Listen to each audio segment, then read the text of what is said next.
Então, pessoal, vamos iniciar a aula, iniciando também a gravação e o compartilhamento da tela. Espera aqui. Então, hoje a ideia é discutir a estereoquímica dos anéis de 6, do ciclo hexano, várias questões que serão postas, e eu espero que vocês também... pessoal, vocês fiquem à vontade durante a semana, questões que vocês tenham, dúvidas, curiosidades, ou mesmo da sala de aula, do dia a dia de vocês, podem encaminhar pelo e-mail e busca algumas respostas ou alguma discussão, né? E mesmo se vocês tiverem intenção de buscar artigos, sabe? Artigo às vezes é difícil encontrar. E como a universidade ela permite o acesso a um conjunto enorme de revistas, então para nós é mais fácil buscar esses artigos. Então, quem tiver algum artigo que tem curiosidade, que tem interesse em ter o artigo, por favor, manda para mim, tá? Edson, Petrópolis. Vocês sofreram bastante, né, Edson, com a chuva, né?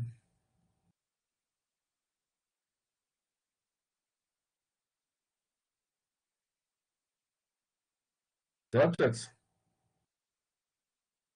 Não está. Bom, então, o anel do ciclo hexano. Aqui eu fiz uma cópia, né, de duas visões do mesmo anel. Eu usei, lembram do programa do ChemDraw, né? Então aqui está o anel do ciclo hexano. Eu fiz o desenho no ChemDraw, depois mandei para esse software, né? Ó, então você rotaciona, você enxerga a molécula de várias perspectivas. Então uma delas é aquela que provocou no Bayer um pequeno sobre as moléculas. Então que as moléculas eram e nessa visão, tá claro, né? Um hexágono aqui, olhando aqui, com os 120. Porém, quando nós rotacionamos ela em certos anos, certas ações, nós observamos que não Professor? uma molécula. Professor, o áudio está cortando bastante, o áudio do senhor. A gente não conseguiu escutar nada, professor. Cortou muito mesmo. É?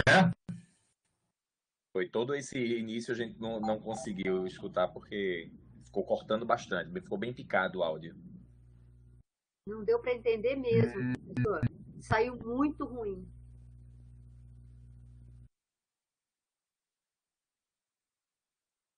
Quer dizer, só você...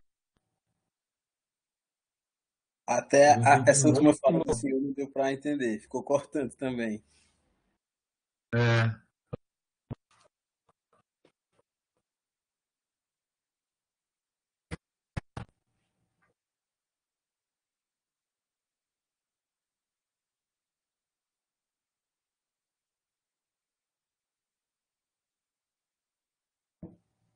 O professor está escutando a gente?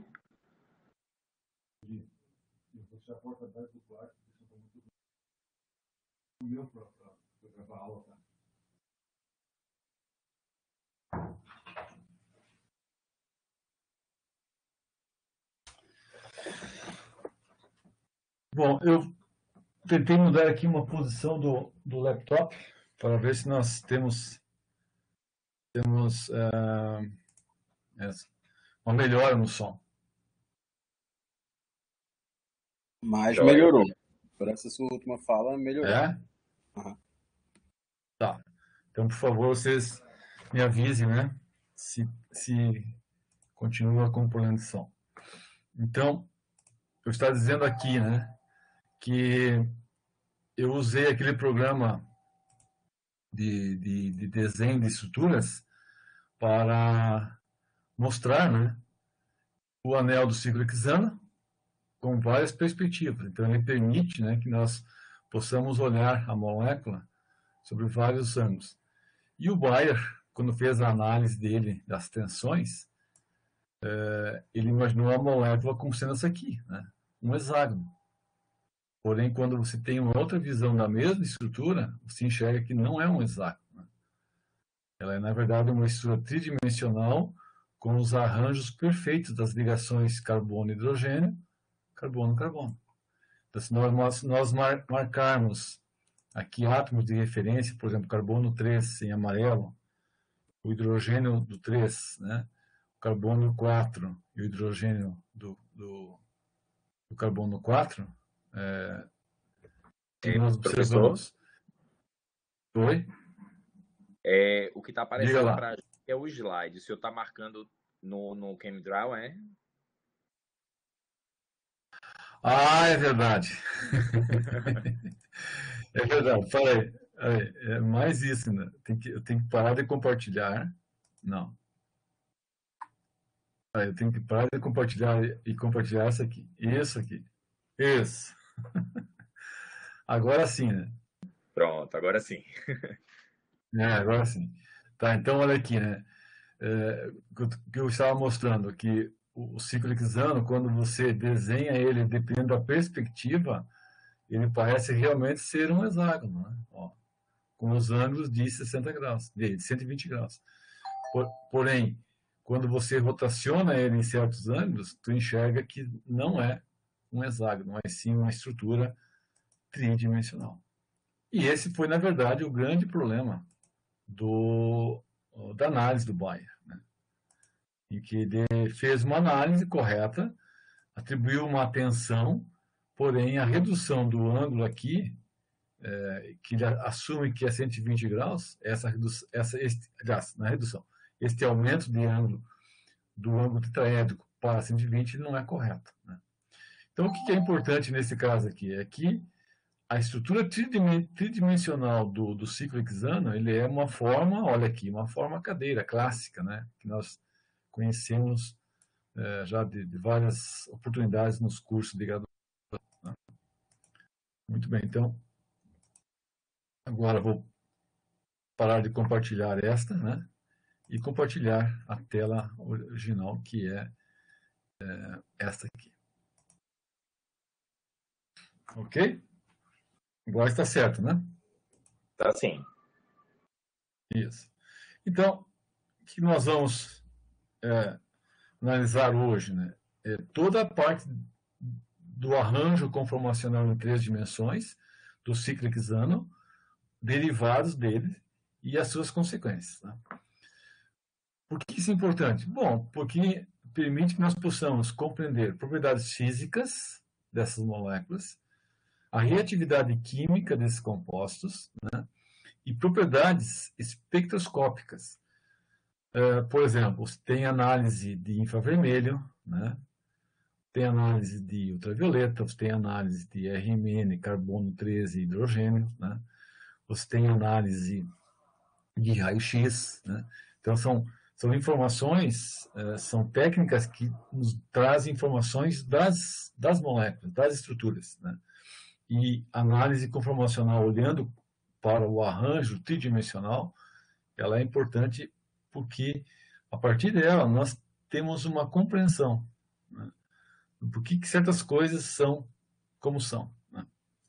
E alguns fenômenos se apresentam para nós de uma forma, e como é que nós explicamos esse fenômeno?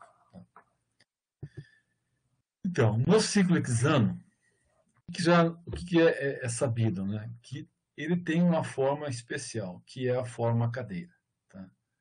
São os arranjos dos átomos, e esses arranjos descrevem uma estrutura, né? Na forma de cadeira. Então, se você olhar esse desenho aqui, né? Aqui o primeiro e o segundo, o que nós temos? Os 6 átomos de carbono dispostos de tal maneira, né? Que eles descrevem uma topologia na forma de cadeira. O que é mais relevante para o anel de 6 é que os hidrogênios representados pelas esferas em vermelho e azul, eles estão dispostos em ambientes completamente distintos. Enquanto aqui, à esquerda, as esferas em vermelho estão num ambiente chamado axial, em azul estão no ambiente equatorial. E agora, o que é interessante para o anel do ciclo Ixano? Ele vivencia, né, um ciclo completo, uma rotação completa. Tá? Uma rotação completa. A rotação completa implica tu ter um ângulo de edro obedecido de 60 graus. Então, para o ciclo Ixano, nós vamos usar um termo, é um circuito conformacional completo. Quer dizer o quê? Que cada ligação, quando se monta um modelo, bola, barra, bola, bastão, quando se monta esse modelo, você rotaciona os átomos um com relação ao outro, você pode rotacionar um ângulo exato de 60 graus. E isso define, então, um circuito conformacional. No ciclo pentano, é um circuito pseudo-conformacional, é pseudo-rotação. Tá? Então, no ciclo Ixano, nós vamos sempre usar o termo inversão do anel. O que é a inversão do anel? É quando tu tem um anel desenhado nesta forma e ele inverte para esta forma aqui. Só que a inversão que ocorre no anel do ciclo Ixano tem uma consequência drástica nos hidrogênios. Enquanto que aqui, em vermelho, estão na posição chamada axial e azul na posição equatorial, quando inverte, o azul passa a axial e o vermelho equatorial. Isso chama-se inversão conformacional. Tá? É a conformação que inverte. O que eu estou dizendo é que se esse carbono aqui é o carbono 1 e aqui é o carbono 4, neste arranjo, no outro arranjo, o carbono 1 está aqui e o 4 está aqui. Observe, né, que, em termos, se fosse uma representação especular, o 4 é a imagem especular do 1, aqui, ó, né? Vou chamar de 1 linha, tá? 1 linha aqui e 4 linha aqui. E o 4 linha é a imagem especular do 1. Mas não são. Isso é importante. Se esse carbono aqui fosse marcado carbono 13, por exemplo, ou carbono 14, o carbono 1 estaria aqui. Ó, né? Vê que essa inversão conformacional é própria dos anéis, né? Especialmente e mais como se diz, nítido, né? Para o anel de 6A. Tá? Então, a primeira questão é essa. Por que ele é o mais estável? Aí nós vamos olhar. A primeira informação é o dado experimental. Né? Quando se faz, lembra da continha, né? Quando se calcula a energia de queima de uma unidade metilênica no ciclo Ixano, o valor teórico e o valor real, a diferença é zero. Então, não há uma diferença de energia. Portanto, do ponto de vista da estabilidade, o composto mais estável do ponto de vista térmico. Depois, os menores, a estabilidade diminui, e os maiores também, mas o principal está aqui. Bom, por que é assim? Porque exatamente o ciclo Ixano permite um arranjo perfeito dos 6 átomos de carbono e, por consequência, dos 12 átomos de hidrogênio. Tá? Então, no ciclo Ixano, estas 3 interações estão minimizadas. As repulsões de Van der Waals no anel de 6 diminuem. As interações, as distorções dos ângulos e de distância do seu valor ideal também são minimizadas. E a tensão torsional, que é a rotação na ligação simples, também é minimizada. O que eu estou dizendo? Se você olhar a ligação do carbono 1 com o carbono e o carbono 4, então, ligação do carbono 1 e o carbono 4 aqui. Quando você olha eles, né, eles estão em lados opostos, aqui e aqui. Né? Se você olhar no carbono 2, carbono 3 e assim por diante, você vai enxergar que eles não estão eclipsados. E cada ligação carbono-hidrogênio com seus vizinhos tem um ângulo de edro de 60 graus. Então, em hipótese alguma, o ciclo hexano, na sua forma mais estável, tem ângulos de edros diferente de 60 graus. Tá? Em hipótese alguma.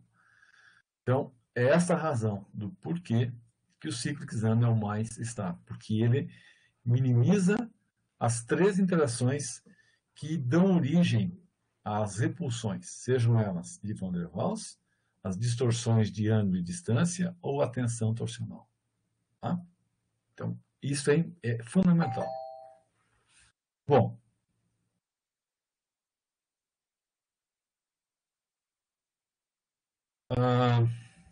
tem alguma coisa aqui? Tá. Para o ciclo hexano, nós vamos então definir 2 regiões chamadas de regiões equatoriais e axiais. São 2 regiões bem características, que definem 2 ambientes químicos distintos. 2 ambientes químicos para o mesmo átomo. Então, note aqui, ó, para o hidrogênio, tá? Hidrogênio simbolizado pela esfera vermelha e azul. É o mesmo átomo. Ambos são hidrogênios. Só que eles estão em ambientes distintos. Enquanto uns populam o cinturão do anel, que é a região equatorial, outros irão popular a região axial. Então, do total de 12 átomos, existem 6 átomos na região axial e existem 6 átomos na região equatorial. Quer dizer, se nós temos 2 ambientes químicos, os 12 átomos do hidrogênio, nesses ambientes, deverão ser separados em 2 conjuntos. Um que pertence ao ambiente equatorial e um que pertence ao ambiente axial. Tá?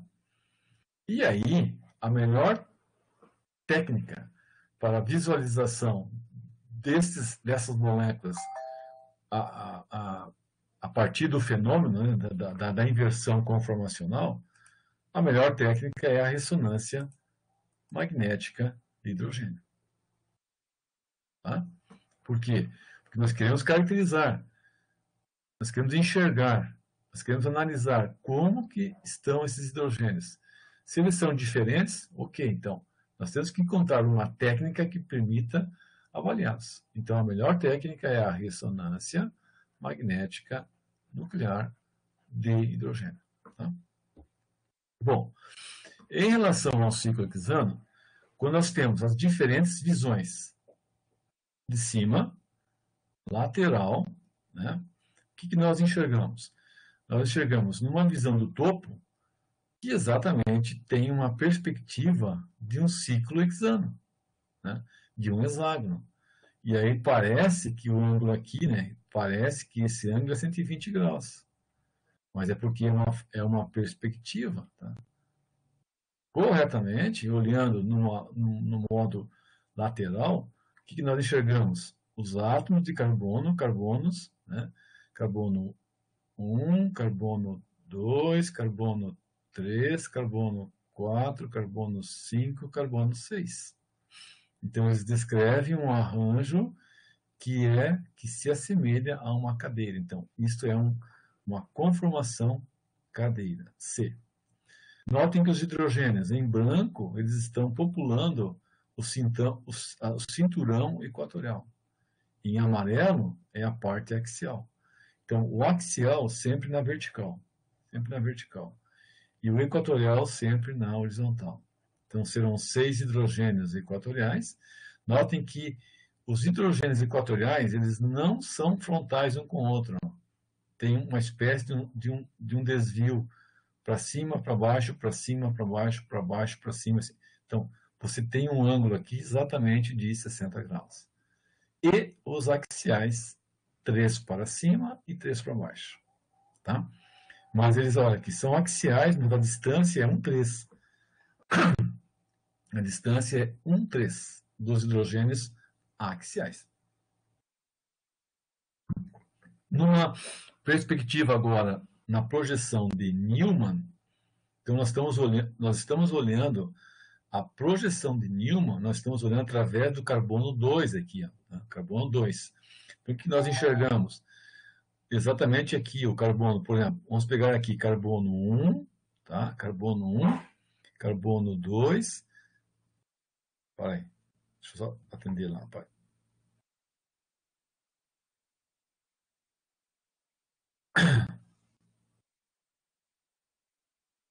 Tá, não é carbono 2, tá? Esse aqui na verdade, essa visão aqui, ó, tá? Aqui, tá? Então, a ideia é o 1, o 2, o 3, o 4, 5, 6 e 1. Então, você está olhando a estrutura daqui para lá. Aqui está seu olho. Está olhando o carbono 1 para o 2, o 3 para o 4. O 1 esconde o 6 e o 3 esconde o 4. Então, o que nós enxergamos? Observem que este ângulo de edro aqui, este ângulo e este ângulo, aproximadamente tudo 60 graus. Da mesma forma aqui, ó, aqui, aqui e aqui. Então, não existe, né, neste arranjo, nessa conformação cadeira, nós não temos diedros de 30 graus. Nós não temos diedros de 0 grau. Não tem. Ou é 60 ou é 180. Observem aqui, esse hidrogênio amarelo com esse amarelo. Opostos. Diedro de 180. O hidrogênio do carbono 6. Do carbono 6 com o carbono 2, ó, 180. Então, todos os arranjos são otimizados para ter um ângulo de edro de 60 graus entre os hidrogênios ou de 180 quando analisamos também as ligações do ciclo, carbono-carbono. Tá? Bom, se você quer agora olhar a questão dos ambientes químicos, como é que se relaciona? Então, o ambiente equatorial e o ambiente axial, aqui estou mostrando o hidrogênio na cor branca com relação ao amarelo no carbono vizinho. Né? São opostos de um lado e do outro. O que isso representa? O arranjo antiperiplanar. Tá? Antiperiplanar.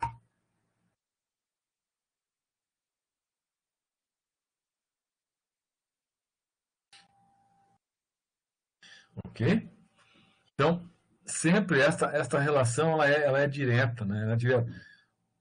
Eu fiz isso aqui porque eu quero mostrar que esse hidrogênio branco, com relação aos dois amarelos, eles estão numa relação anti, que nós vamos chamar de relação trans.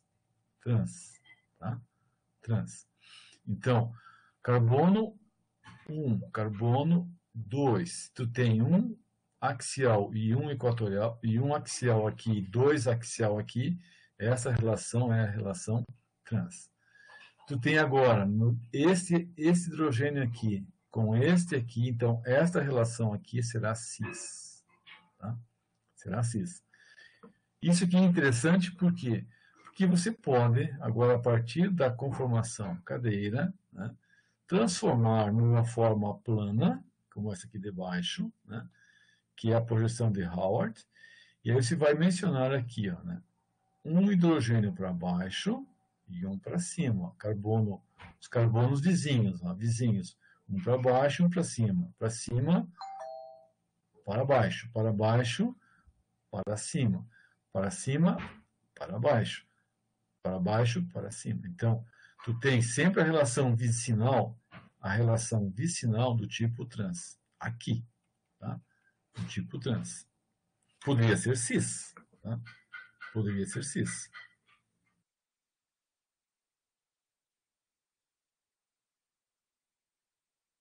Tá? Então, para completar essa brincadeirinha, vamos escrever aqui, ó, uma ligação para frente e uma ligação para trás. Para frente e para trás. Então, todas as relações trans. Ó.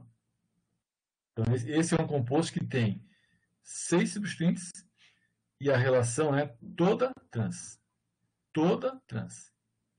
Se você deseja escrever uma relação cis, o que você faria? Bom, então você vai pensar assim, uma relação cis, os dois grupos devem estar ou para frente ou para trás. Ó.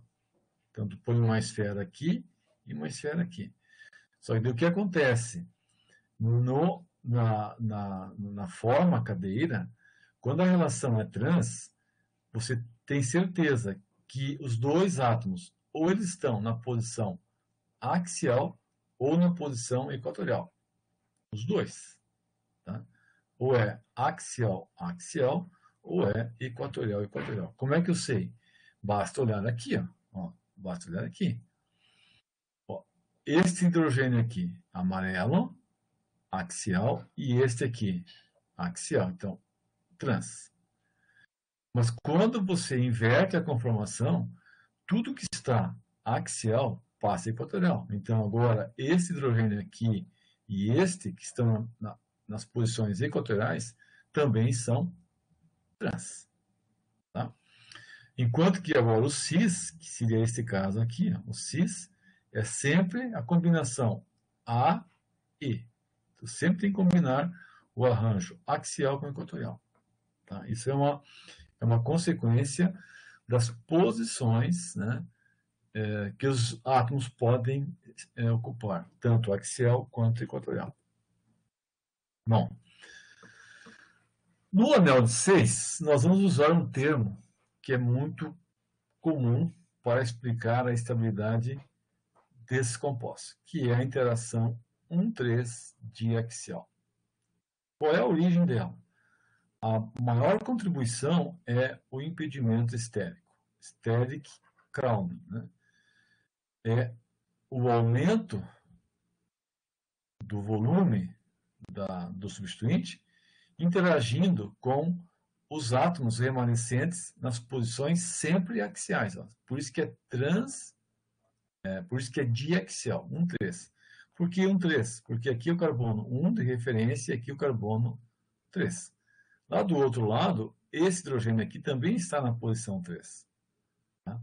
Então, tu tem 1,3, 1,3. A separação por este átomo aqui, só que essa esfera tende, de alguma forma, ser repelida, né, pela esfera do outro átomo. Então, sempre na posição 1,3 diaxial. Não é equatorial. Tá? Onde é que está aqui o cursor? Perdi o cursor aqui. Tá aqui. Opa. Ah, tá. Saiu fora aqui.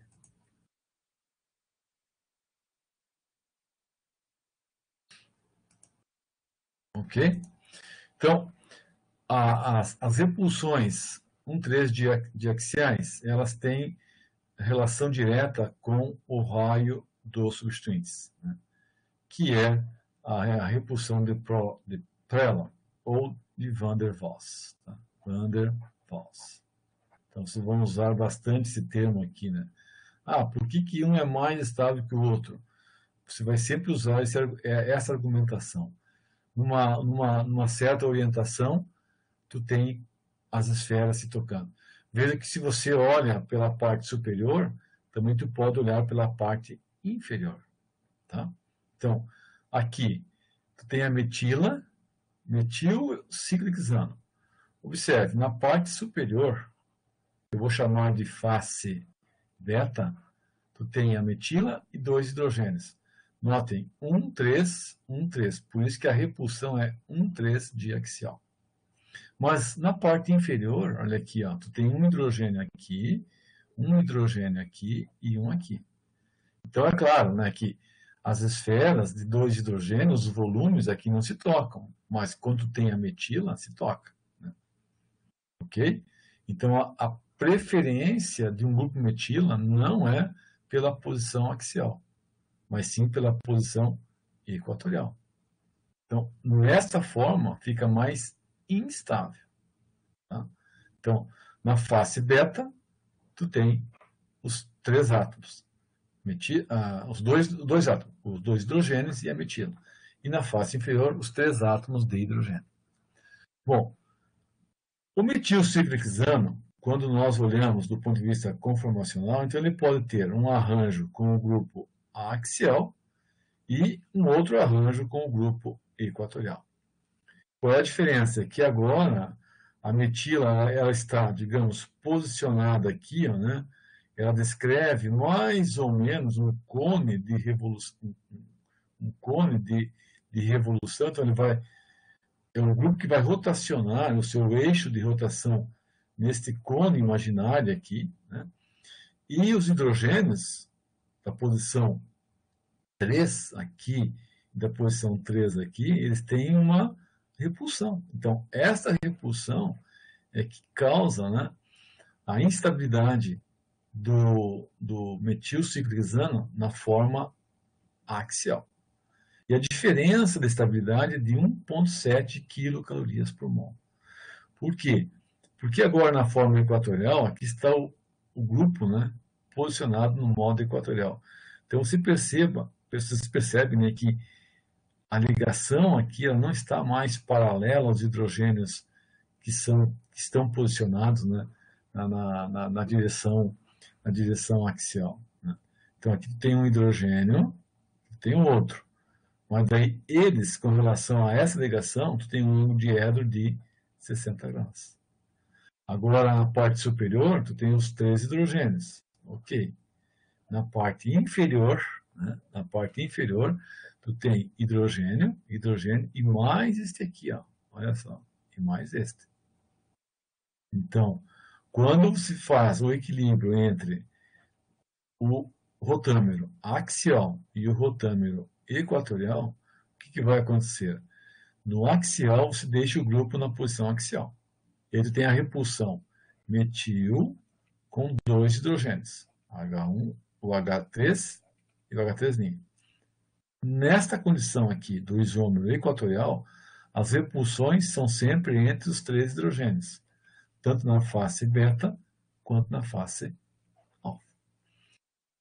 Este movimento, esse equilíbrio, chama-se ring flip, que é a inversão. Olha aqui, ó, a inversão conformacional. Olha como é que eu desenho. Isso é importante, ó, né? É importante. Aqui o carbono 1 do grupo metila. E aqui o carbono 1 da metila. Vê que o grupo, o carbono 1 que carrega o grupo metila, ele está se movendo ao longo do anel do ciclo. Ele vai vivenciar um ciclo completo. Por isso que é chamado circuito conformacional. Ó, a forma, vou chamar aqui de forma conformação A, conformação E, próxima conformação, olha aqui, ó, a próxima, vamos fazer assim, ó. Vamos rotacionar essa aqui, vamos escrevê-la agora invertendo ela, a fazer assim. Ao fazer esse movimento, o grupo que está no carbono 1, este carbono aqui, ele estava nesta posição, agora passa aqui, agora passa aqui. Axial, equatorial, axial. Né? Ó. Então, se faz agora 1, 2, 3, 4, vem para esta posição, 5, 6, até fechar. Tá? Mas sempre no axial, o que vai ter aqui? Ó? Não tem jeito, a repulsão. O professor. Não tem jeito. Oi. A ring flip é só e somente só para a cadeia fechada, a nomenclatura? Nomenclatura? Essa nomenclatura, ring flip, você só atribui quando você tem análise conformacional de cadeias fechadas? É diferente de conformações para cadeias fechadas ou para cadeia aberta eu também chamaria assim? De alfa e beta? Isso, das cadeias fechadas, né? Você tem aí 2 confômeros aí, e aí você chamou de ring flip, que é uma... Seria o quê? Esse ring flip não seria as diferentes conformações para a cadeia fechada, não é isso? Da axial com a equatorial? Isso, somente para a cadeia fechada. Joia. Na verdade, é a posição do substituinte, né? Da metila. Ele oscila. Quando o anel faz o movimento conformacional, cada carbono gira, né? Então, porque o processo rotacional é, na verdade, o giro na ligação. Quando nós girarmos as ligações dos carbonos, nós vamos girar, nós vamos gradativamente deslocalizando o carbono 1, vai percorrendo todo o ciclo. E aí, o giro do anel, que é chamado ring flip, né? Cada vez que a ligação carbono-carbono em 60 graus, você vai reposicionando o grupo metila axial e equatorial, axial e equatorial. Então, esse é o fenômeno chamado em inglês do giro do anel, que é o ring flip. Então, isso pertence somente ao anel, ao sistema anelar, né? Joia.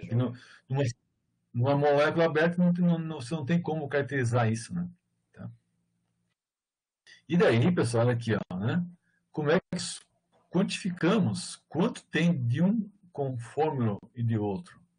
Então, através de uma constante de equilíbrio.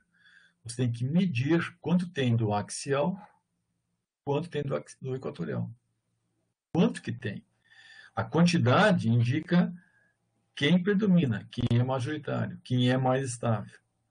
E aí não tem jeito, né? A técnica que nós vamos usar é uma técnica que enxergue, que veja, que permita que nós possamos medir como que estão os hidrogênios. Quais são os hidrogênios equatoriais e axiais.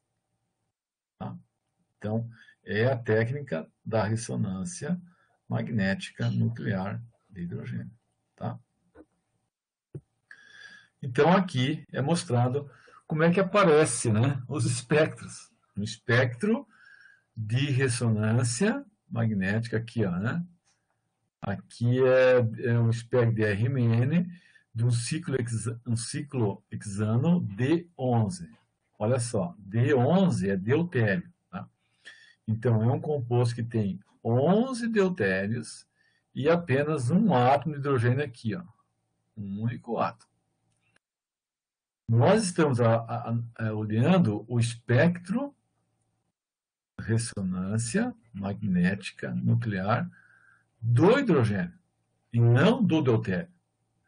O deutério tem número de massa 2, né? E número atômico 1. O hidrogênio tem número de massa 1 e número atômico 1. Né? Então, a técnica está olhando como que se comporta o núcleo deste átomo aqui, e não do deutério. Então, o deutério e o carbono, para esta análise aqui, são núcleos cegos. Cego não. O RMN é cego para esses dois núcleos. Tá? É cego. Então, quando se faz a análise a baixas temperaturas e altas temperaturas, o que acontece? O sinal, olha aqui, ó, o sinal se comporta exatamente dessa forma, um split. Uma separação dos sinais. Então, temperaturas mais altas, tu tem um equilíbrio muito rápido. Ó, tu tem um anel do ciclo hexano e ele inverte a conformação. Tá, inverteu. Só que se essa inversão for muito rápida, tem um tempo muito grande, muito rápido, o aparelho não consegue detectar a diferença entre os dois. Não consegue. Tá? Então, o que ele dá? Ele dá apenas um sinal. À medida que nós vamos resfriando, menos 43, menos 61, menos 78 e menos 90 graus, né? O que vai acontecer? O sinal desdobra. Ele é um único sinal, ele começa a largar o sinal, alarga mais ainda e numa certa condição, dois sinais aparecem, por fim, um sinal mais intenso. O que nós fazemos? Nós vamos integrar a área e a integração da área, como é o ciclo hexano, né? Nós temos aqui uma área 1 para 1, ou 6 hidrogênios para 6 hidrogênios. Entendido? Então, se você está estudando o ciclo hexano e quando você olha a fórmula dele, é o C12, o C6 H12, C6H12, e a técnica de ressonância magnética, bom, se tem 12 hidrogênios e aqui tem um único sinal, então é, na verdade, o sinal dos 12 hidrogênios. Agora, por uma condição aqui especial, os sinais desaparecem. Tá? Claro que neste caso aqui é sobre este composto. Então, a integração é de um próton, só que tu tem um próton nessa região e um próton aqui. Quem é quem? Um é o axial e o outro é o equatorial. Ok? Bom, um outro exemplo aqui. Né? Agora tu tem uma frequência do aparelho de 600 MHz. Tá? 600 MHz. Na temperatura de 295 Kelvin, um único sinal. Quando se resfria, 2 sinais. Então, de novo, é uma prova inequívoca de que você está trabalhando com dois hidrogênios em ambientes distintos. Só que, nesse caso, como é que foi feito o experimento? O mesmo ciclo hexano deuterado foi encapsulado dentro de um calichareno. É uma ciclodestrina que tem uma cavidade e dentro dessa ciclodestrina é inserido o ciclo hexano. Então, esse pode isolá-lo, né, e caracterizar por Rn-. Bom, o que mais podemos ver pelo Rn? Dependendo da estrutura do derivado do ciclo hexano, então, por exemplo, aqui, ó, iodo ciclo hexano, tá? O iodeto de ciclo hexilo, o iodo axial e o iodo equatorial. Tá? Então, são ambientes distintos. O que acontece, né? A técnica foi o Rn, 60 MHz, menos 80 graus. Quando o iodo está na posição axial, o hidrogênio do carbono dele é equatorial. E quando o iodo é equatorial, o hidrogênio é axial. O que acontece com esse hidrogênio? Ele enxerga os hidrogênios de cinza.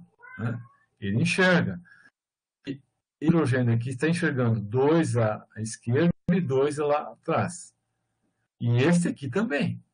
Mas observem que, enquanto aqui tu tem os ângulos diédros de 60 graus, nesta conformação, o hidrogênio A enxerga este hidrogênio e vê este no ângulo diedro de 180 graus. E aí, a interação do núcleo, né, desse hidrogênio com os demais núcleos, através das ligações, essa interação é diferente. O que a técnica permite? Que o sinal é diferente. Então, aqui tu tem um sinal, digamos, alargado, que não tem uma resolução, não tem uma definição, enquanto que aqui tu tem vários sinais decorrentes do quê? Das interações distintas entre o hidrogênio A com os hidrogênios que estão a 180 graus e os hidrogênios que estão a 60 graus. Tá?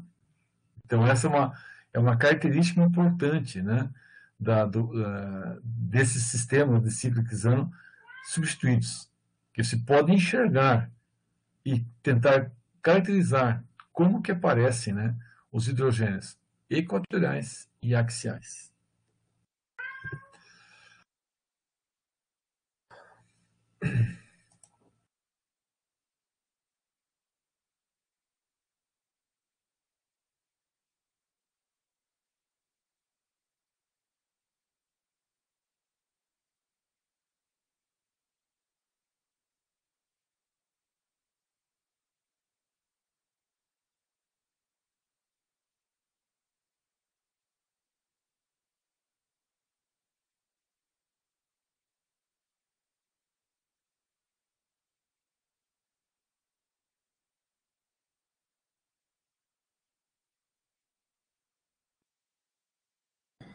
Até aqui alguma dúvida?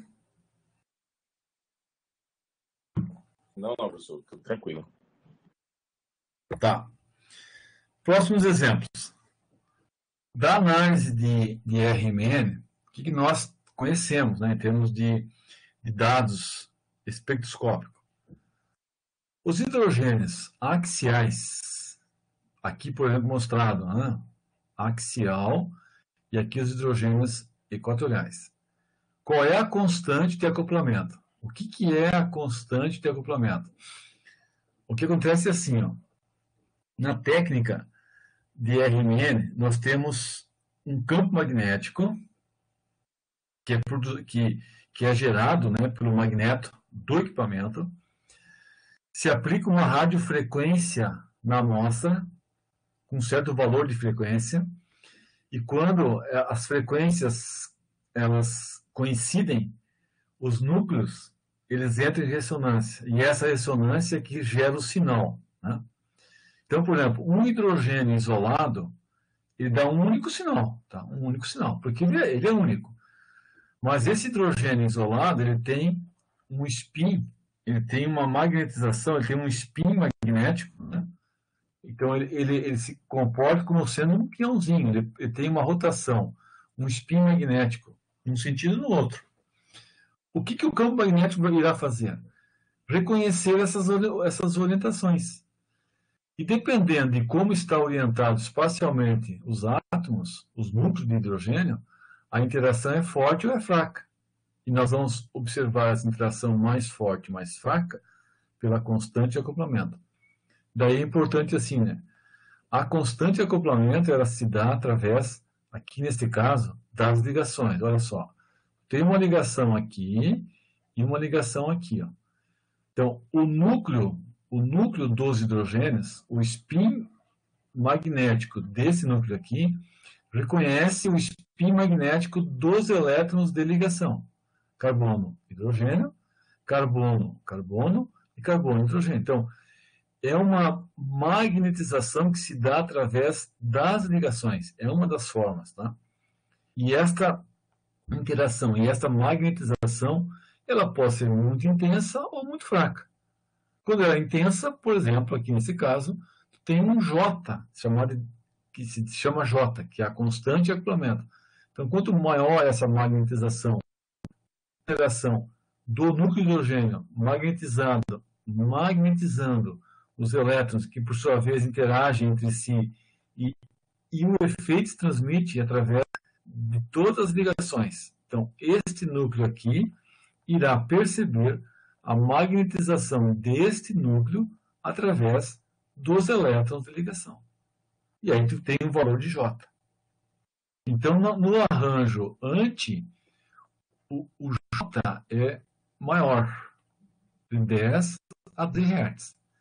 No arranjo que tu tem aqui de 60 graus, o J é de 3 a 5 Hz. Olha, este arranjo aqui é equatorial axial. Este arranjo é equatorial equatorial. Mas o θ aqui continua sendo de 60 graus. Então vejo que os valores de J são muito parecidos. Por quê? Porque os ângulos de elétrons são muito próximos. Tá? Muito próximos. Então, o que nós sabemos? Tá, você desenha, tu tem lá o ciclo hexano. Tá? Ciclo hexano. Aí, você está analisando um hidrogênio aqui e um hidrogênio aqui. E tem um aqui equatorial. Ó. É isso que nós vamos avaliar. Ó. O hidrogênio axial, o equatorial e o equatorial. Então, este axial com este aqui, tu tem uma interação forte, acima de 10. E o axial com este equatorial, tu tem uma interação mais fraca. Por quê? Porque o ângulo de Herder é de 60 graus. O hidrogênio aqui, este aqui equatorial, com este aqui axial, ó, tá? Com este aqui, deixa eu limpar isso aqui. Este aqui axial é de 60 graus. E este equatorial com este outro também é de 60 graus. Então notem que o maior J é sempre aquele axial. E o menor, ou valores mais baixos, de 3 a 5 ou 2 a 3, é sempre aqueles que têm os ângulos de Edron de 60 graus. Tá? Então, conhecendo isso, nós vamos olhar, por exemplo, aqui, num composto que tem 2 substituintes. Então, é um ciclo hexano disubstituído, sendo que o X e o Y podem popular a região equatorial ou a região axial. Qual é a consequência? Este isômero aqui tem os dois na posição equatorial, então eles pertencem ao isômero trans, tá? Trans, mas é o trans E. E este isômero, que também é trans, é o trans AA. O que é o AA? Axial. Então, observem que no equilíbrio conformacional, aqui está errado o desenho, tá? O desenho, isso aqui é da internet, né? Mas o correto, isso aqui está de propósito aqui para que vocês façam correto. Ó. Este conformero, ele sofre o chamado ring flip, tá? Ó. E o que vai acontecer? Todos os substituintes que estão na posição, tá? Equatorial, passam para a posição axial. Então, o Y axial e o X axial. E os hidrogênios axiais passam para a posição equatorial aqui e equatorial aqui. Então, o que vai acontecer agora com os J's? Nós sabemos que o J axial vale 10, olha aqui, vale 10. E que os J's dos hidrogênios equatoriais, ou axial equatorial, tem um valor menor, então 3 Hz. Então, no espectro de RMN, nós teríamos umas diferenças. Né? Esses dois hidrogênios apresentariam um valor de J em torno de 10, enquanto que aqui em torno de 3. Bom, na prática, como é que isso é feito? Olha aqui, tu tem esse exemplo. Os derivados do mentol. Tá? O acetato de mentila e de neomentila. Tá? Vamos ver quem é quem. Acetato de mentila e acetato de neomentila. Notem que na fórmula plana, tu tem a relação cis e a relação trans. Então, aqui você está com o isômero trans, a relação trans aqui, e a relação cis aqui. Neste outro, tu tem esses dois aqui numa relação cis e aqui numa relação trans. Então, a estereoquímica dele é absoluta, mas entre eles é relativa. Ó. Um em relação ao outro é cis-trans ou trans-cis. Os espectros registrados para os dois compostos estão postos aqui. Tá? Então, olha só, o carbono 1, tá? O carbono 1 de cada isômero, ó, o próton no mesmo carbono do grupo acetox. O próton está ligado no carbono 1, né? Ele se apresenta o sinal no espectro de ressonância magnética nuclear de hidrogênio. Este hidrogênio do carbono 1 se apresenta desta forma para um isômero e se apresenta desta forma para o outro isômero. O que é dado aqui? Ó? Os J's de 3 a 4 Hz e J's de 4, 11 e 11 Hz. O que ele quer que você faça? Que você cheque que esses sinais postos aqui têm algum sentido. Tá? Então, como é que nós fazemos isso? O que eu vou fazer aqui? Eu vou copiar essa lâmina, tá? Vou colar, Ctrl V, e vou apagar aqui para limpar, né? Só para trabalhar essa parte deste exemplo, né? Do acetox. Vou apagar para limpar tudo aqui. Então, aqui vamos limpar, vamos limpar aqui também, tá?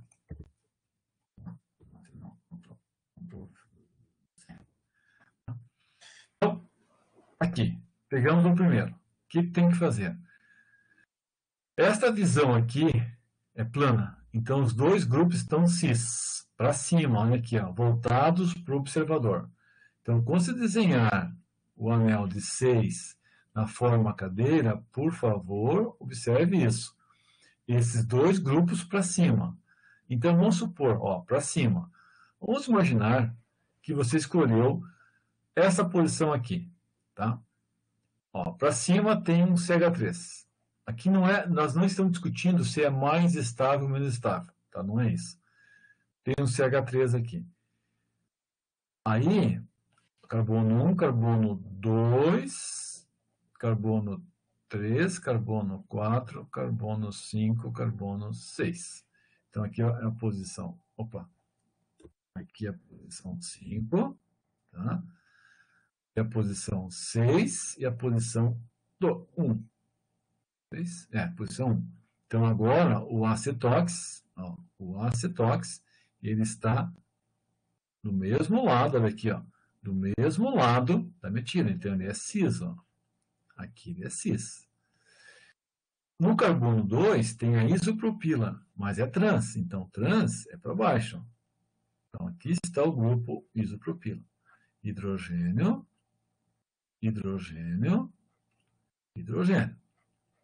Notem, todos eles na orientação equatorial. É a mais estável? Não. Por que não é a mais estável? Porque nós sabemos que a estabilidade destas moléculas depende da orientação dos grupos. Eles sempre irão preferir posições equatoriais. Então, nós vamos inverter a conformação aqui, ó. Inverter significa o carbono 1 tem que estar aqui. Então, vamos desenhar assim, ó. Agora, invertemos. Mas, por favor, não esqueçam, né? Toda inversão conformacional, ela implica que você modifique a orientação dos grupos. Então, aqui, carbono 5 está agora aqui, ó. Aqui é o carbono 5, tá? Carbono 5. Metila axial vira metila equatorial. E o hidrogênio axial.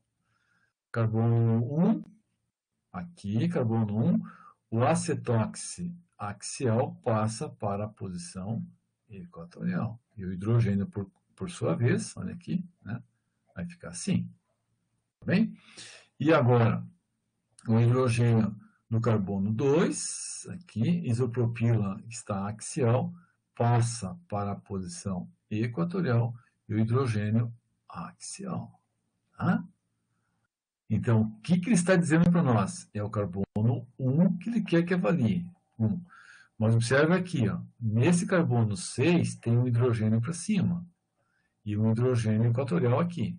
Ok, então, este aqui é o desenho desta molécula. Tá bem? Se você passar uma linha de referência, né? Olha aqui, ó, uma linha de referência no centro do anel, um plano, tu vai enxergar as duas metilas para cima e os dois H para baixo, que é esse caso aqui. Agora pegamos para o outro isômero. Tá? O outro isômero. Então, aqui nós queremos desenhar a mesma coisa. A mesma coisa. Vamos desenhar aqui. Tá? Desenhar aqui a mesma coisa. Então, agora aqui. Eu já vou fazer no modo... Esse modo aqui, ó, né, que nós sabemos o que vai acontecer. Aqui, aqui, aqui. Tá. Então, metila para cima. Então, metila aqui, ó. Metil está aqui. Exatamente como esse caso aqui. Agora o acetox está trans, na posição 3. Aqui é a posição 4. Então, se ele é trans, ó, ele é aqui para baixo. OAC. Tá? Então, não é equatorial. Carbono 1, 2, 3, 4. 1. Tá. E aqui a isopropila. Tá? Isopropila. Então, isopropila cis. Ó. Tá? Então, o acetato 1, o hidrogênio aqui, acetato axial, isopropil equatorial. Isso é isômero cis. Acetato 1, metila carbono 3. Metila no carbono 3. Então, acetato axial, metila aqui equatorial. Isso dá o isômero trans. Tá? Trans. Então, vejamos. Agora aqui, hidrogênio, hidrogênio.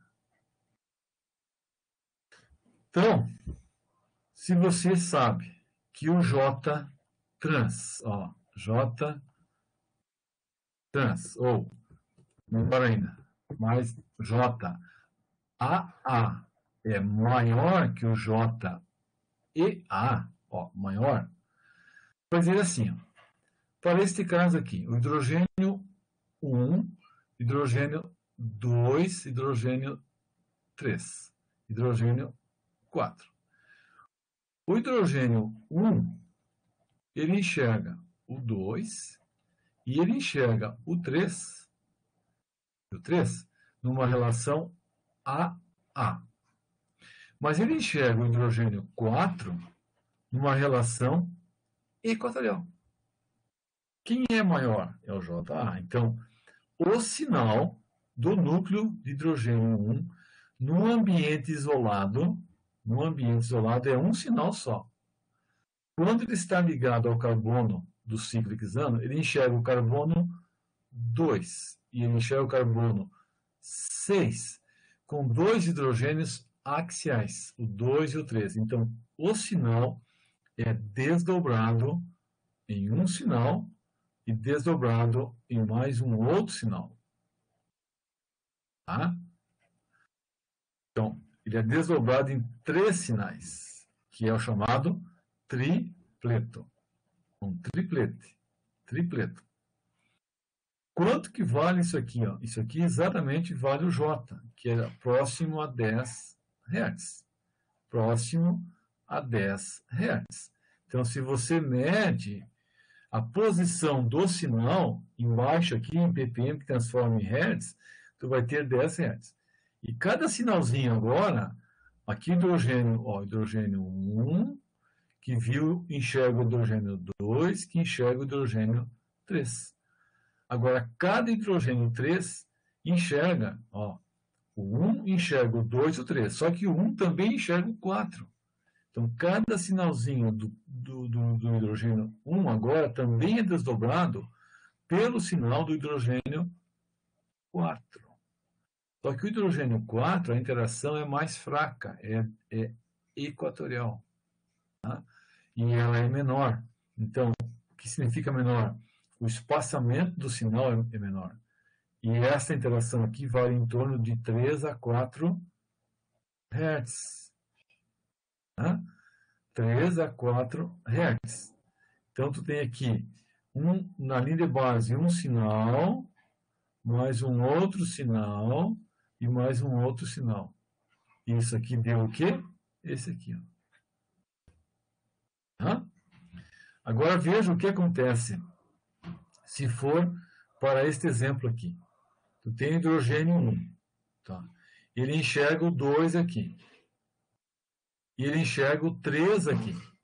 O 3 axial. E ele enxerga o 3 equatorial. Então, o hidrogênio 1, ele enxerga o 2, ele enxerga o 3A, e ele enxerga o 3E, mais ou menos, todos num ângulo de 60 graus. Então, resumidamente, assim, ó, o hidrogênio 1 enxerga o 2 e mais ou menos 4 Hz, que vai enxergar o outro 3 num ângulo mais ou menos de 60 graus, tripleto, e que vai enxergar o outro num ângulo mais ou menos de 60 graus. Então, vai dar isso aqui, ó. 1, 2, 3, 4. Isso aqui parece ser esse caso.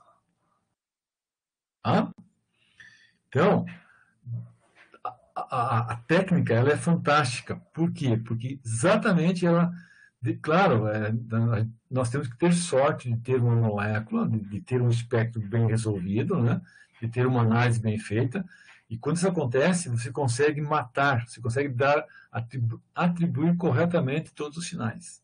Então, esta molécula tem o espectro de ressonância magnética nuclear de hidrogênio para o hidrogênio do carbono 1 dessa forma.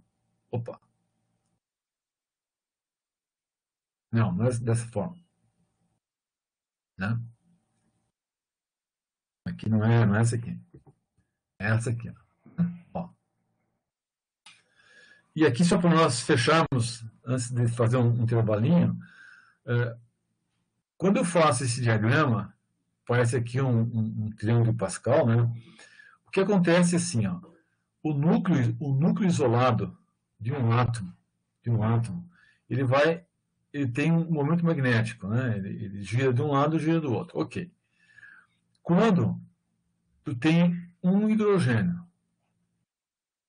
ligado a um carbono, que por sua vez se liga a um outro carbono, e que se liga a um outro hidrogênio, então, este núcleo aqui irá sentir a magnetização deste outro núcleo através das ligações. Por quê? Porque cada ligação é formada por 2 elétrons. Então, os elétrons também têm algum momento magnético e eles se acoplam.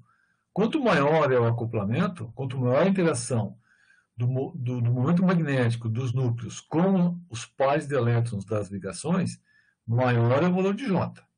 Tá? Maior é o valor de J. Então, o que acontece? Você está observando este núcleo aqui. Então, aqui você está olhando ele. O que ele percebe, o núcleo de hidrogênio? Que lá no outro extremo tem um outro núcleo igual a ele. E este núcleo aqui tem uma orientação para cima e para baixo. Então, percebo que a magnetização deste núcleo, o valor dela, né, vai depender da orientação do momento magnético deste núcleo aqui. Então, ele tem uma orientação para cima e uma para baixo. Quer dizer o quê? Que se porventura o momento magnético desse interagir com esta orientação aqui, dá um sinal. Se interage com esta orientação, dá outro sinal. Então, o que antes era um único sinal, agora desdobra em 2. Entendido? Desdobra em 2. Vamos supor que tu tenha 2 átomos de hidrogênio, e não apenas 1. 2. O que vai acontecer? Bom, então agora tu tem um núcleo com 2 orientações possíveis. Essas 2. O segundo núcleo também tem as mesmas orientações, para cima e para baixo, por exemplo. Então, o que nós temos que fazer agora? Fazer uma combinação. O núcleo de referência, ele enxerga os 2 núcleos, os 2 orientados para cima, os 2 orientados para baixo, e também pode encontrar os 2, um para cima, um para baixo, o outro para baixo e o outro para cima. Então, notem que o mesmo núcleo de observação agora, tendo 2 de sinais a ele vai enxergar quantas orientações distintas? 1, 2, 3. Só que veja, aqui é igual. As 2 têm a mesma intensidade, né? Mas aqui é o dobro. Então, se tu tem uma situação com um hidrogênio vizinho a 2, o sinal que se enxerga é 1, 2, 3. Olha aqui. Notem que essas 2 aqui têm a mesma intensidade. É esta aqui e esta. E esta do meio, que é o dobro da intensidade, é exatamente isso aqui. Ó. Tá? Então, quando você enxergou este espectro com este padrão aqui, ó, né, é mais ou menos o dobro da intensidade. Porque estamos olhando aqui em cima, olha só. O hidrogênio 1 de referência, hidrogênio 1, ele enxerga o hidrogênio 2. Só que o hidrogênio 2 tem 2 orientações possíveis, uma para cima e uma para baixo. Mas o hidrogênio 3 também tem a mesma relação espacial. e ele também apresenta duas orientações, para cima e para baixo. Então, daqui é que surge os dois núcleos, H2 e H3, orientados os dois para cima, os dois para baixo, ou ainda uma outra combinação que é um para cima, um para baixo, e o outro agora para baixo e para cima. Então, essa aqui é intensidade 1, intensidade 1, intensidade 2. Como é que aparece o sinal? Olha aqui, ó. Vai aparecer mais ou menos assim. Tá? Então, quando você desenhou lá, o desenho vai sair, vamos supor que fosse esse caso aqui, né? Tu teria um sinal com esta integração, com essa forma aqui, ó. Tá? Com esta forma. E daí, claro, cada sinalzinho aqui nos mostrando desdobrou, ó, desdobrou em mais dois. Então, tem os chamados D, D, D. Dubleto, dubleto, dubleto. Só que esse dubleto aqui do centro, ele tem uma intensidade que é um pouco mais que o dobro, né? Mas ele em teoria, ele é o dobro, tá? O que vai acontecer? Por que ele é o dobro? Porque exatamente ele vem de um tripleto que tem essa forma aqui, tá? Então, com esse exemplo, nós damos uma paradinha agora, vamos fazer um intervalinho e retomamos às 8h30, tá bem? Beleza. Beleza.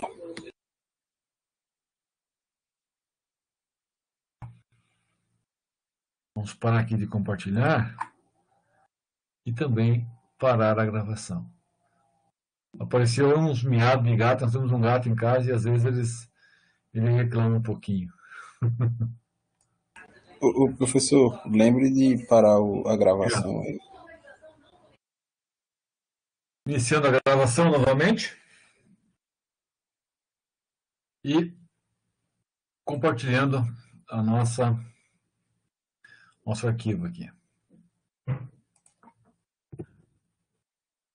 Se for da ordem aqui. Isso.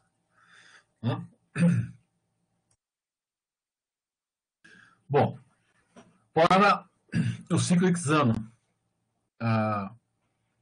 o estudo, né, conformacional usando RMN e usando bastante cálculo teórico, né, química computacional, permite então avaliar as diferenças de energia entre os diferentes arranjos que aparecem, né, quando tem a conversão de um confômero forma cadeira no outro, né?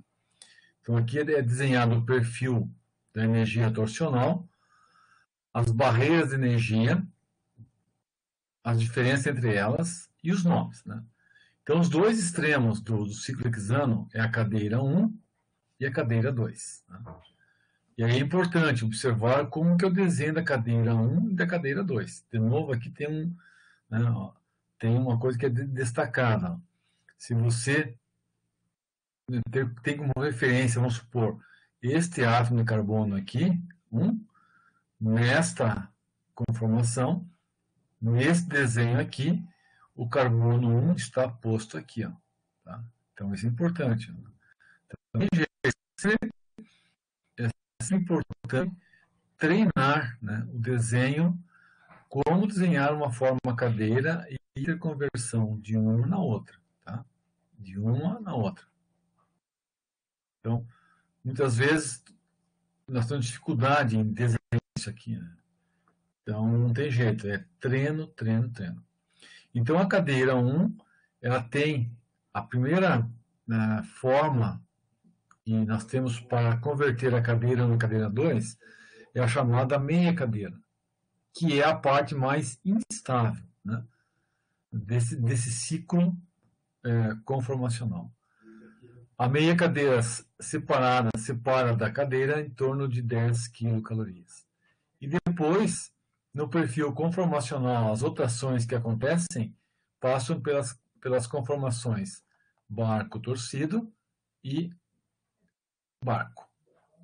Então, as diferenças aqui são mais baixas, de 5,5 e 6,5. Claro, o barco torcido em relação à cadeira, 5,5. O barco em relação à cadeira, 6,5. E se nós quisermos avaliar do barco para a meia cadeira, é de 3,5. Então, notem que à medida que nós temos o movimento conformacional transformando uma cadeira na outra, nós sempre somos obrigados a passar pela meia cadeira, pela forma barco, barco torcido, barco, barco torcido e meia cadeira. Nesta parte aqui do diagrama, se diz que aqui tu tem um movimento aqui pseudo-rotacional, tá? Pseudo-rotacional.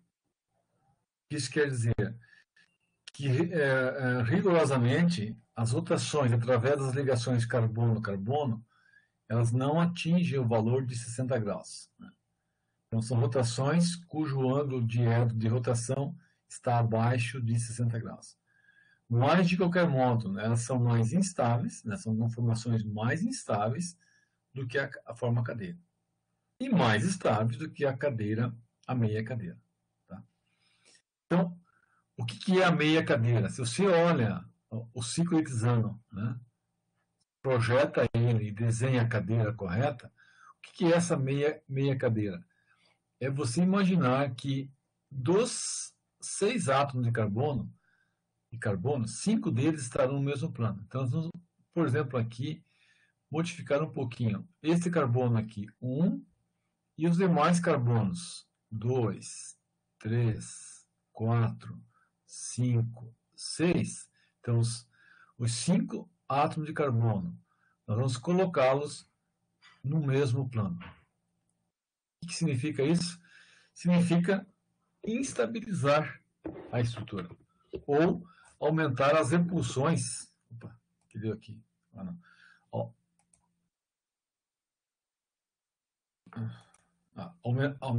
Aí eu mexi aqui. O que foi feito aqui? Aí. Deu um probleminha aqui. Aumentar as repulsões. Né? Então, o que eu vou desenhar aqui? Vou desenhar o carbono 1, vou esticá-lo para cima um pouquinho, para que vocês percebam que eu quero desenhar.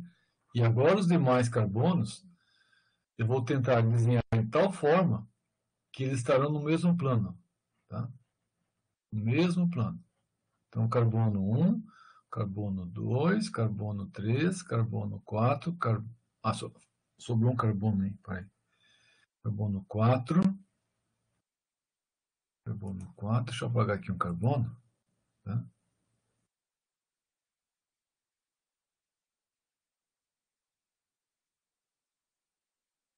Aqui, isso. Ó. Opa, desenhar, caneta. Então, 1, 2, 3, 4. Ó, então, 1, 2, 3, 4, 5, 6. Exatamente isso aqui, ó. Então, os carbonos 2, 6, 5, 4 e 3, eles estão no mesmo plano. E aí, por consequência, os hidrogênios que estão ligados a estes átomos, eles vão vivenciar repulsões, né?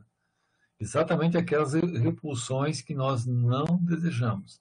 Este hidrogênio com este, e este hidrogênio aqui com este aqui. Então, em todos os átomos, 3, 4 e 5, as repulsões aumentam. Que é exatamente isso aqui que está posto aqui, ó. Uma meia cadeira, né? Então, o carbono 1, ele sai do plano e 5 deles ficam no plano. Observem que esta meia cadeira aqui que está à direita e essa que está à esquerda são imagens especulares. Tá?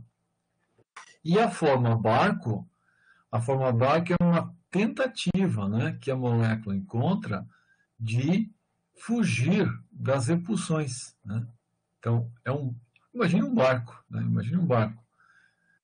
E esta forma, o que acontece? Os dois hidrogênios, nessas posições extremas, eles se voltam, né, para o interior do barco. Então, essa repulsão aqui aumenta. A forma torcida, é, na verdade, aquela que tem o barco. O barco, você desenha ele e faz assim, ó. Então, essa forma torcida é uma maneira que nós temos de diminuir essa repulsão. Tá? Então, são 4 arranjos clássicos do ciclo Kisano. O mais estável é a cadeira, o mais instável é a meia cadeira, e intermediário nós temos o barco e barco torcido. Tá? Nesta próxima, eu desenhei aqui uma sequência correta, tentando visualizar como que se dá o movimento no circuito conformacional de um átomo de referência e o que acontece com os hidrogênios. Então, eu estou começando aqui. Ó. Então, a cadeira 1, que eu desenhei aqui, e a cadeira 2. Então, tu tem um circuito e a inversão conformacional completa. Marquei os hidrogênios, vermelho e azul. Na cadeira 1, hidrogênio vermelho equatorial, na cadeira 2, hidrogênio azul axial. Quando inverte a conformação, que nós sabemos, as posições, as orientações mudam. O hidrogênio vermelho agora é axial e o hidrogênio azul agora é equatorial. Como que eles mudam a posição? Então, o que eu fiz aqui? Ó? A setinha indica o movimento gradual dos carbonos. Então, à medida que nós vamos percorrendo o circuito conformacional e completá-lo, o movimento para baixo e para cima. Então, gradativamente, o que vai acontecer aqui? Ó? O carbono, vamos chamar aqui, ó, carbono 1, carbono 2, carbono 3. Tá? Então, gradativamente, o carbono 3 sobe um pouquinho e o 2 desce. Mas veja, esse carbono aqui que está a linha cheia, ele continua para cima. Mas o que é importante? Que nesse movimento de subida e de descida, você está enxergando que o carbono, ó, o carbono do... Opa, peraí. O carbono 1, o 2, ó, 3, 4, o 5. Ah, peraí. Ai, marquei errado. Desculpa, pessoal. O carbono 2, o carbono 3, o carbono 4 e o carbono 5. Notem que 1, 2, 3, 4 e 5 estão num plano. Por isso que essa aqui é a meia cadeira. Half chair.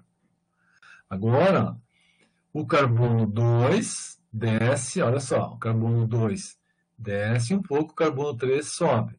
Quando o carbono 3, ó, o carbono 2 desceu, o carbono 3 subiu um pouquinho e acompanha o carbono 4. Então, esta estrutura, ele é o barco torcido. BT. Agora o carbono de referência, o nosso carbono 1, ele está aqui, né? Então, agora, nesta conformação do barco torcido, esse carbono aqui vai descer um pouquinho mais e esse carbono só um pouquinho. Então, vai chegar, então, na forma que é a forma barco. Então, na forma barco, vejam que, gradativamente, o hidrogênio aqui, ele vai se movendo. Ó. Ele vai subindo, sobe, e agora já está voltado para o interior. Só que, claro, como isso aqui é mais tensionado, a forma do barco torcido, olha aqui, né? Ó, agora sobe este carbono, desce, barco torcido. Desse barco torcido, nós chegamos, então aqui está o carbono de referência 1, ó, e aqui o carbono 2, e aqui o carbono 3. Então, o carbono 1, o carbono 2 e o carbono 3. Então, quando o carbono 2, quando esse carbono aqui desce e esse aqui sobe, nós vamos chegar na outra forma da meia cadeira. Então, esta meia cadeira é a imagem especular desse de cima. E, finalmente, o que vai acontecer? Da meia cadeira, né, o carbono 3 desce, está aqui, e o carbono 2, não, o carbono 3 sobe e o carbono 2 desce. Então, o 2 está aqui, o 3 está aqui e o carbono 1. Mas o hidrogênio vai subindo, subindo, e ele sempre agora fica nas posições finalmente axial. Tá? Então, esse aqui é o circuito completo. Né? Da cadeira 1 para a cadeira 2, né? É um arranjo de 60 graus. Só que para rotacionar 60 graus, fazer esse efeito do ring flip, nós temos que passar, não tem jeito, por diferentes conformações, mais estáveis ou menos estáveis. A mais instável, a meia cadeira. E as intermediárias, a barco torcido e a barco.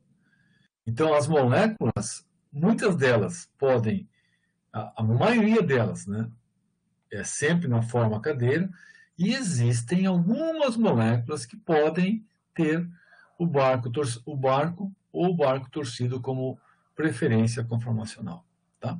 Então, é importante esse desenho aqui, é importante que vocês tentem entendê-lo bem, com calma, durante o período aí até a próxima aula, né?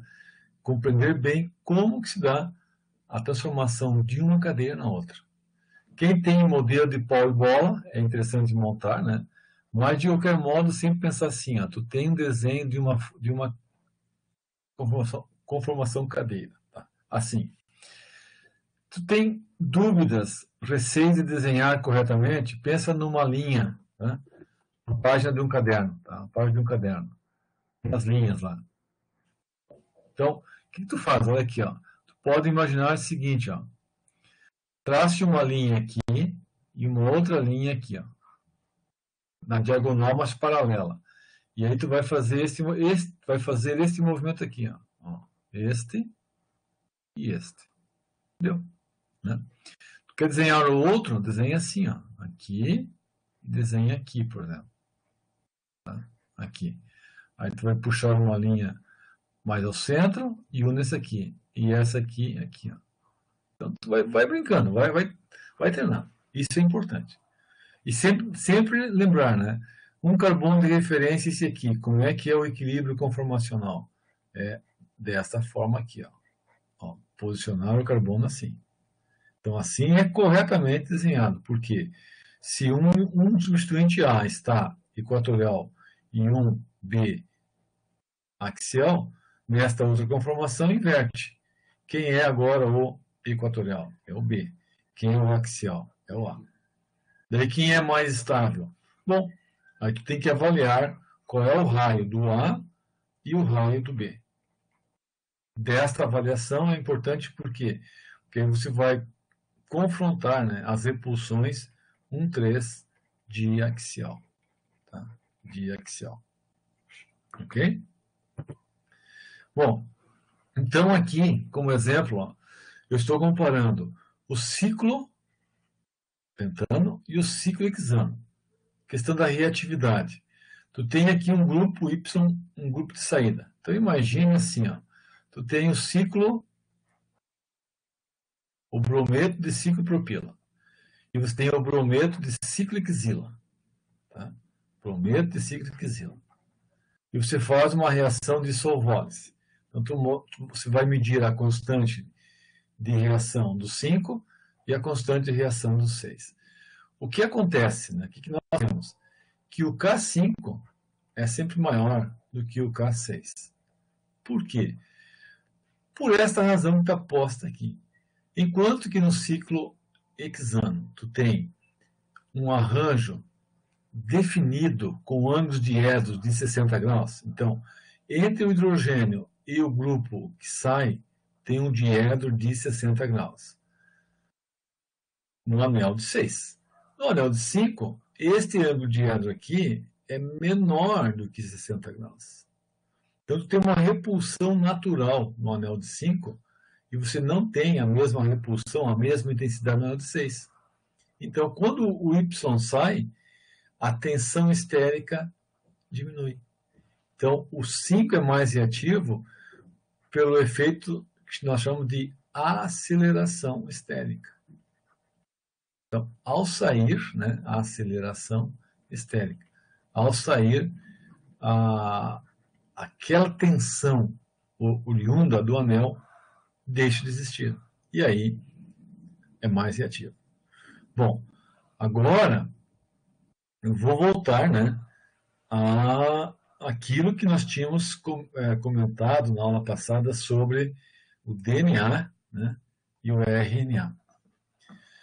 A natureza, né, ela teve tempo para selecionar qual é o anel, né, escolhido para constituir as moléculas que carregam, né, a informação genética, o DNA e o RNA. Bom, nós vimos na aula passada que o anel que foi escolhido é um anel de 5 átomos e não de 6. Tá? É um anel, um éter, que tem 5 átomos, entre eles o oxigênio. O que nós sabemos? Agora, comparando os dois anéis. A questão da perturbação conformacional. O que é isto? É analisar para um dado substituinte qual dos dois sistemas tem uma perturbação maior. E quando eu falo perturbação, na verdade, o ambiente químico. Tá? O ambiente químico. Então, nós temos no anel de 6 posições assim, caracterizadas, né, com posição equatorial e posição axial. Tá? No anel de 5, essas posições elas são dúbias. Por exemplo, aqui, ó, observe o A, né, na conformação envelope. Esta orientação do substituinte A, ela está numa posição, vamos dizer assim, equatorial. Mas ela não é exatamente igual a esta aqui do ciclo hexano. Quando você olha a outra conformação envelope do ciclo pentano, o A, que aqui está numa posição mais paraxial, né? Mas o que eu quero dizer é que o A, em relação aos dois hidrogênios aqui, e o A, em relação a esses dois hidrogênios, vocês observam que a relação entre eles é muito parecida. Né? Então, tu tem, na verdade, em termos de ambientes químicos, o A não é muito perturbado. Ou ainda, a influência dele em relação aos dois hidrogênios, né? Ou ainda, os dois hidrogênios percebem o substituinte A num ambiente muito parecido. Tá? Então, eu vou chamar isso vou dizer que este anel, do ponto de vista conformacional, ele é mais, não é que seja mais estável, ele é menos perturbador. Ele tem rotações, ele tem processos rotacionais, mas esses processos são de menor energia. A diferença entre uma conformação e outra, um arranjo e outro, é de menor energia. Já no anel de 6, não tem jeito. Ou é axial, ou é equatorial. Então, vamos imaginar o seguinte, que cada um desses sistemas seja, na verdade, uma plataforma. Tá? Uma plataforma. E que nós possamos embarcar nessa plataforma. Uma plataforma de 6 e uma plataforma de 5. Tá? De 5. Então, o que nós vamos perceber? Que quando nós estamos embarcados no anel de 6, ora nós estamos no ambiente axial, ora equatorial. Não tem jeito. Então, nós, como indivíduos embarcados nessa hipotética aventura, né, nós vamos vivenciar ambientes muito distintos. Axial e equatorial. Se a plataforma é de 5, a nossa experiência será menos traumatizante. Né? E o que a natureza precisa? Ela precisa construir duas fitas, o RNA e o RNA, e o DNA. E essas fitas têm que ser estáveis. Tem que ter uma certa estabilidade. Tem que ter uma certa tranquilidade. Vamos chamar essa palavra, tranquilidade. E aí, o anel que oferece isso é o anel de 5. Tá? Então, essa é uma das razões, né, de por que a fita do DNA, né, e do RNA tem o anel de 5 e não o anel de 6. Então, uma das razões está posta aqui. Daí, claro, se você lembrar, tá, mas a fita do anel, a fita do DNA, né, de um lado e de outro, elas são complementares. Tá? São complementares. Essa fita, ela pode ser pensada, né, como sendo degrauzinhos formados pelos anéis, né, de um lado e do outro. E esses anéis do ciclo oxano. Os anéis se conectam às bases nitrogenadas. E as bases, de um lado e do outro, também se conectam através das ligações de hidrogênio. Então, vejo que tudo está casado para ter uma estabilidade conformacional na fita aqui à esquerda e na fita à direita. Se nós imaginássemos que a fita fosse formada por anéis de 6 átomos, nós teríamos uma certa bagunça conformacional nessa fita. E ela poderia não ser estável. Aliás, ela não seria estável. Né? Ela não seria estável. Tu imagina você subindo uma escada, né? Escada na forma de uma serpentina, na forma helicoidal, e os degraus são, na verdade, são constituídos, né, pelos anéis de 5 e mais as bases nitrogenadas. Só que se este anel vira 6, eventualmente o anel de 6 pode ter a inversão conformacional. E aí aquele degrau, ele se modifica. Né? E ao se modificar, torna a fita instável. Tá? Então é muito interessante esse tipo de discussão.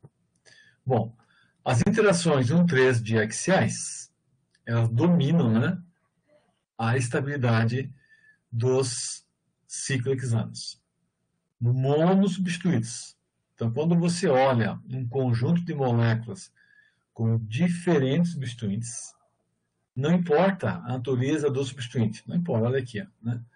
Todos eles, quando ligados ao ciclo hexano, terão sempre uma preferência, tá? Sempre uma preferência equatorial. Então, quando o X está na posição axial, não tem jeito. Mesmo pequena, existe uma repulsão, olha só. Ela é mais intensa, né? Ela é mais intensa à medida que o substituinte aumenta o seu volume. Ó. Então, a matéria que butila, né, tem uma repulsão muito mais forte, tá? Ou em quilocalorias ou em quilojoules. Mas não importa. Ó. Mesmo o ciano, sendo um substituinte pequeno, um substituinte que é linear, né, então uma nitrila, mesmo o ciano, tu tem alguma repulsão na posição 1,3 diaxial. Tá? Então, o que é 1,3 diaxial? É carbono 1, carbono 3. Então, tem essa repulsão aqui, 1,3. Claro que existe uma segunda aqui, que é a mesma coisa. Ó. Também 1,3. Tá? Então, o que nós podemos contrapor, que ao invés de ter o X na posição axial, a molécula prefere, então, orientar, né, o substituinte na posição ou na orientação equatorial. Então, na forma equatorial, a repulsão diminui. Então, assim, a tecbutila é o que mais representa, né, essa repulsão entre os grupos na orientação axial. Então, o grupo tecbutila tem uma constante equilíbrio muito maior que 1. E esse composto aqui, o tecbutil ciclohexano, tem uma preferência equatorial da ordem de 24 kJ por mol. Com este valor, praticamente, este equilíbrio aqui, ele não existe. Né? Então, tu tem aqui, vamos ver assim, ó, 100%, né, dele nessa forma. Tanto é que nós usamos um conceito chamado de lock conformation. Né? O que é isso? Conformation. É, na verdade, um termo em inglês, lock, que é cadeado, né? É uma conformação travada. Travada. Né? A diferença na estabilidade é tão grande, né? A repulsão aqui é tão grande que ela deforma, né? Ela deforma as ligações e os âmbitos. Então, o ciclohexano é a referência nossa, né, para estudar a preferência conformacional equatorial ou axial, e no cíclico exame nós adicionamos o grupo trecbutilo. Quando nós temos os disubstituídos, dimetil, bom, aí temos que pensar, tem um 3, tem um 4 e tem um 2. E aí, no 1, 3, nós vamos definir o isômero cis e o isômero trans. No 1, 4, o cis e o trans. Aí, aos pares, nós teremos as diferenças de estabilidade. Então, o isômero cis, tu tem os dois grupos equatoriais ou os dois grupos axiais. Lembra, né? Na inversão conformacional, todo grupo equatorial é transformado ou apresenta a orientação axial. Então, o que era E, vira A. Então, se este é o cis 1, 3 EE, este é o cis 1, 3 AA. E a repulsão está aqui. Então, por isso que predomina, né? Predomina o isômero que tem os dois grupos na posição equatorial. No 1, 4, cis. 1, 4, cis. Ó, 1, 4, cis. Aqui você percebe bem, ó, tem uma linha imaginária, ó, tem uma linha imaginária que passa por aqui. Ó. Nesta linha imaginária, o hidrogênio está assim e o hidrogênio está aqui. Então, os dois hidrogênios e as duas metilas do mesmo lado, cis. Tá? Agora, observa aqui, da mesma forma, ó, linha imaginária, as duas metilas do mesmo lado, os dois hidrogênios do mesmo lado. Então, esse isômero também é o mesmo cis, só que a orientação é axial, equatorial, equatorial, axial. Observe, o cis-1,4, o carbono 1 e o carbono 4. O carbono, tá aqui, o carbono 1 e o carbono 4, né? Ó, o carbono 4 está aqui e o carbono 1 está aqui. Então, tem a mesma estabilidade, ó, axial, equatorial, equatorial, axial. No trans 1,3 e trans 1,4, ó, o trans. Uma linha imaginária, tá? Uma linha imaginária aqui, ó, passando aqui. O que tu vai ter? A metila para cima, metil para baixo, trans. Ou o hidrogênio aqui, ó, hidrogênio para baixo, hidrogênio para cima, trans. Mas é equatorial, axial. No equilíbrio, o que é axial vira equatorial, o que é equatorial vira axial. Então é a mesma coisa. Só que, de novo, né? Se esse aqui é o carbono 1, aqui é o carbono 3. Então, carbono 3, ele está aqui. Opa, aqui carbono 1 e aqui o carbono 3. Tá? No trans, 1,4, pela mesma razão. Ó. Então, os dois hidrogênios estão em lados opostos. Esse é o isômero trans, 1,4. Só que agora, no equilíbrio conformacional, as duas metilas ficam nas posições axiais. Então, é muito mais instável. Então, mono substituído de tri, sempre que irá predominar é a questão das repulsões estéricas 1,3. Tá? Sempre, sempre. Se pegar assim mais, com um padrão maior de substituição, mais decorado, com 3 substituintes, com 4 e assim por diante. Pegar esse caso aqui, né? O 1-hidroxi, 3 bromo, 5 metil, ciclohexano. Os 3 substituintes axiais. No equilíbrio conformacional, o carbono 1 que está aqui, carbono 1 que está aqui. Hidroxila orientada axial, equatorial. Metila axial, metila equatorial, e assim por diante. Então, quem é mais estável, olha só a setinha, por quê? Porque os 3 grupos estão na posição equatorial. Tá? Então, isso é fundamental entender. Todos eles axiais é muito, muito congestionado, muito aglomerado. Né? Então, a repulsão aqui se torna muito grande. Tá? Todos na equatorial, mais estável, menor energia. Ok? Agora, olha só. Esta forma cadeira para a fórmula plana. Aqui, ó. Carbono 1, carbono 5, carbono 3. Up, up, up. Os três para cima. Tá? Os três para cima. Se você quer desenhar esta aqui, nota que aqui os três hidrogênios, ó, os três hidrogênios estão para baixo. Opa, vamos dar uma. Aqui, ó. Então, um hidrogênio, o segundo hidrogênio aqui, e mais um aqui, ó. Os três hidrogênios estão para baixo. Ó, os três grupos para cima e os três hidrogênios que não aparecem, eles estão para baixo. E você representa com a ligação pontilhada. Né? Ó. Então, a forma correta plana e a forma correta no modo cadeira.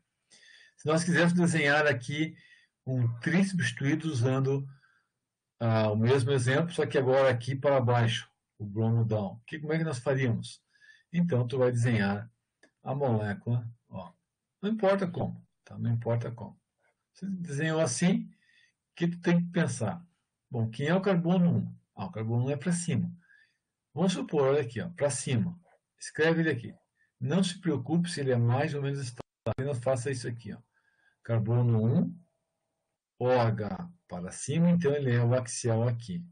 Porque você está olhando a molécula daqui, ó. Aqui está teu olho, ó, olhando a molécula. Da mesma forma isso aqui. Então, carbono 1, carbono 2, carbono 3. 1, 2, 3. Então, nesse carbono, o H está para cima. Então, o hidrogênio está para cima. E o bromo está aqui, ó. Tá? Ó. Então, posição, orientação axial. 1, 3. Axial e equatorial. Que isômero é? É o isômero trans. Agora, o 3 com relação ao 5, 3, 4, 5, o grupo metil está para cima. Então, olha só. Metil está para cima. CH3. Hidrogênio está equatorial. E a metila axial. Então, isso aqui representa esta. É a mais estável? Não é. Você poderá escrevê-la da seguinte forma. Né? Então, tu vai inverter aqui a conformação e vai escrever assim. Ó. Aqui, aqui, aqui. Agora, a hidroxila que está orientada axial tem que ser numa orientação equatorial. Opa. Equatorial. Aqui. Hidroxila equatorial. Carbono 1. Carbono 3. O bromo equatorial. Então, no carbono 3, agora o bromo é axial. Tá? O bromo é axial. E no carbono 5, a metila axial, carbono 5, é metila equatorial. Isso aqui, gente, isso aqui eu sei que vocês sofrem para desenhar isso aqui, mas não adianta. Então, 1, 3, 5. 1, 3, 5. Este aqui é equatorial e este é axial. A relação cis. Ou cis ou trans? Não, ó. A relação é trans. Está aqui, ó, trans. O 3 com o 5, a relação é trans. 3 com o 5, A, E. Então, é também correto. E o 5 com o 1, a relação é cis. Aham, ó.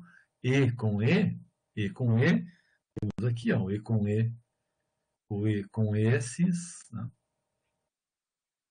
Tá. Aqui, ó. Normalmente, né, com muita frequência,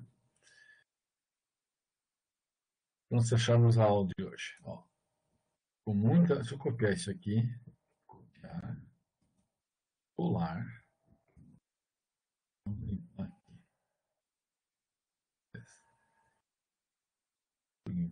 dar um del aqui, dar um del aqui, del aqui, del aqui, del aqui,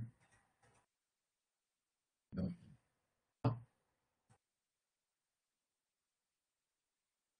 Del, del, del. Ai, não. Melhor arrastar tudo. Aqui, opa.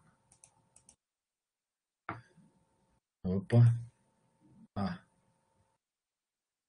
Me dá um tempo.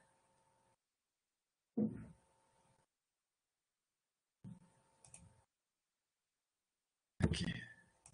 Aqui.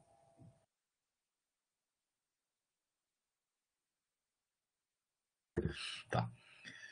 Assim, ó. O que acontece muitas vezes com quem tenta desenhar essas moléculas na forma cadeia? Um dos principais erros é esse aqui, ó. Desenho, tudo certinho, tá? E daí começa. Axial. Aqui, ó. Linha vertical. Linha vertical é sempre axial, tá? Sempre axial. Não importa. Vertical, sempre axial. O problema é o equatorial. Então tem uns que, põe assim, aqui, ó, né? Alguns escrevem assim, né? É uma perspectiva, então, esse desenho aqui pode, né? Tu tem que puxar a linha, a ligação, ou ela está aqui, ou ela está aqui, ó, né? Nesse caso aqui, ó, né? Não pode, né? Você não pode desenhar, não pode desenhar aqui e aqui, porque tem mais ou menos obedecer o ângulo, né? Então, aqui, ó, faz isso. Da mesma forma nesse carbono, nesse carbono. E nesse carbono aqui, ó, também é comum puxar assim, não. Ou puxar assim, não. Então, ou se faz um pouquinho aqui à esquerda, ou um pouquinho mais à direita, tá? É a forma correta do desenho, né? Dessas análises dessas moléculas, né?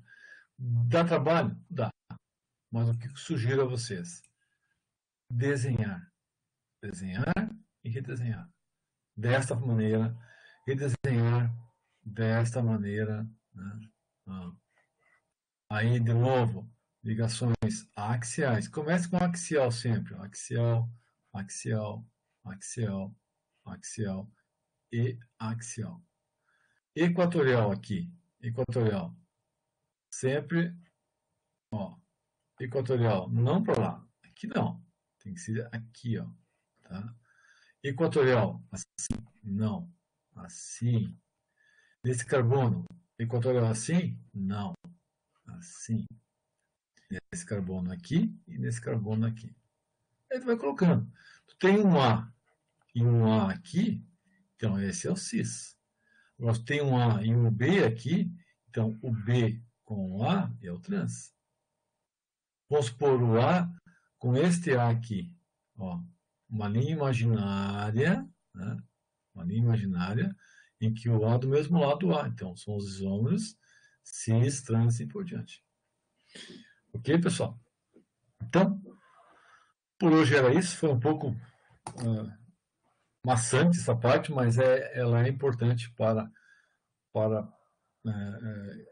que nós possamos fixar bem as diferenças entre os isômeros, os conformacionais, as posições relativas, a orientação axial, a orientação equatorial, as diferenças de estabilidade, quem é mais estável, né? É sempre aquela conformação que coloca o substituinte numa posição de menor repulsão estérica. E aí não tem jeito, para o ciclo hexano é sempre a preferência equatorial. Não importa a natureza do substituinte, que está aqui, ó, não importa. Desde os apolares quanto os polares, a preferência maior ou menor é sempre a preferência equatorial. Tá? Então, a aula de hoje é essa, e nós vamos nos encontrar novamente, então, na outra segunda-feira. Beleza?